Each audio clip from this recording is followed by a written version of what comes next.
L'objectif de cette capsule vidéo est de corriger l'exercice de mise en application 2, mettant en relation la dilution et le pH. Tout d'abord, rappelons quelques formules du cours. Concernant la dilution, il y a deux formules à retenir qui concernent la même grandeur, à savoir le facteur de dilution.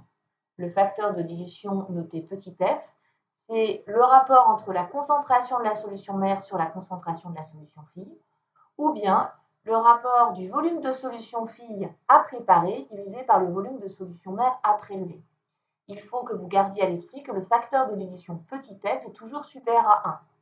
Donc ça sera toujours le rapport de la grandeur la plus grande sur la grandeur la plus petite, que ce soit une relation concernant les concentrations ou les volumes. Pour ce qui concerne le pH, nous avons vu deux formules. La première, c'est la définition du pH. Le pH est égal à moins log de la concentration en H3O+ sur C0. Je vous rappelle que la grandeur C0 a pour objectif de faire en sorte que la grandeur intervenant à l'intérieur du log soit sans unité.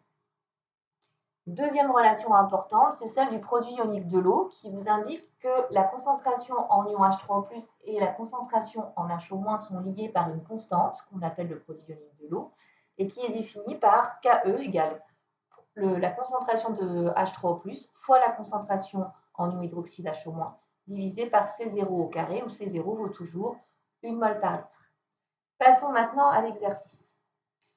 Donc, on vous indique qu'on dispose d'une solution S0 de soude de concentration en ion HO- de 2 fois 10 puissance moins 4 mol par litre. Donc ça, c'est la première grandeur à retenir. C'est la concentration de la solution de départ, donc la concentration de la solution mère. Cette solution, elle a été obtenue en dissolvant des cristaux de soude, NaOH, qui, en passant dans l'eau, se sont dissociés en ion HO- hydroxyde et en ion Na+, de telle sorte que 1 mol de cristal a donné 1 mol d'ion HO- et 1 mol d'ion Na+. La première question, on vous demande de déterminer le volume de solution S0 à prélever pour préparer 50 ml de solution de soude, alors pas d'acide nitrique, de soude diluée 20 fois. Donc les deux grandeurs importantes ici dans l'énoncé, c'est V égale 50 ml qui correspond au volume de solution fille, et le fait que la solution de départ a été diluée 20 fois. Donc là, comme on souhaite calculer le volume de solution mère à prélever et qu'on vous dit que la solution est diluée 20 fois, on vous donne déjà la valeur du facteur de dilution, à savoir que petit f, c'est 20. Donc pour calculer le volume de solution mère, il suffira juste d'utiliser la définition du facteur de dilution reliant le volume de solution mère à prélever au volume de solution fille. Donc, le volume de solution mère à prélever, c'est le volume de la solution fille à préparer divisé par petit f. Donc ici, 50 divisé par 20, soit 2,5 ml.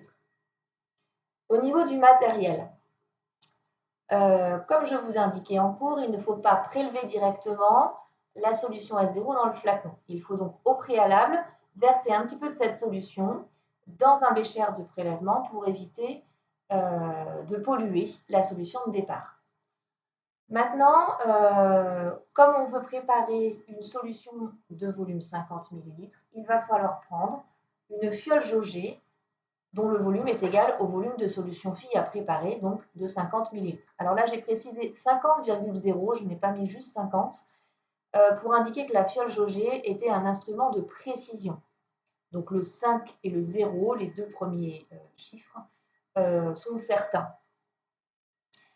Si c'était une éprouvette graduée, j'aurais juste mis une éprouvette graduée de 50 ml sans mettre le virgule 0, puisque l'éprouvette graduée n'est pas un instrument de précision. Maintenant, pour prélever la solution mère, comme on doit prélever 2,5 ml et qu'il n'existe pas de pipette jaugée de 2,5 ml, on est obligé de prendre une pipette graduée de 5 ml. Dernière question, on vous demande de déterminer le pH de la solution SF. Or, pour cette solution SF, la seule chose qu'on puisse connaître avec les données ici, c'est la concentration en ion HO-. Alors, sauf que la concentration HO- dont on dispose, c'est la concentration de la solution mère. Donc, il va falloir dans un premier temps calculer la concentration en ion HO- de la solution fille. Sauf que cela ne va pas être suffisant pour calculer le pH, puisque le pH est relié uniquement à la concentration en ion H3O+. Donc, il va falloir, une fois que l'on connaît la concentration en ion HO-, calculer la concentration en ion H3O+. Or, pour faire le lion en ion HO- et en ion H3+, la seule chose à faire, c'est de faire appel au produit ionique de l'eau. Et seulement après, nous pourrons calculer le pH. Donc, première étape, je calcule la concentration en ion HO- de la nouvelle solution. Je sais qu'elle a été diluée 20 fois, donc ça veut dire que la solution phi est 20 fois moins concentrée que la solution mère. Autrement dit, la concentration de la solution phi, c'est 2,10-4 divisé par 20, soit 1,0 fois 10 puissance moins 5 mol par litre. Maintenant que j'ai la concentration en ion HO-, je vais pouvoir calculer la concentration en H3O+, données nécessaires pour calculer le pH. Pour ça, la seule relation que je connaisse qui puisse relier la concentration en ion H3O+, et en ion HO-, c'est le produit ionique de l'eau.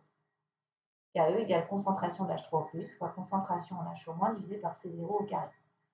Je peux en déduire de cette relation en la manipulant la concentration en H3O+, et je trouve que la concentration en H3O+, c'est Ke sur la concentration en HO-.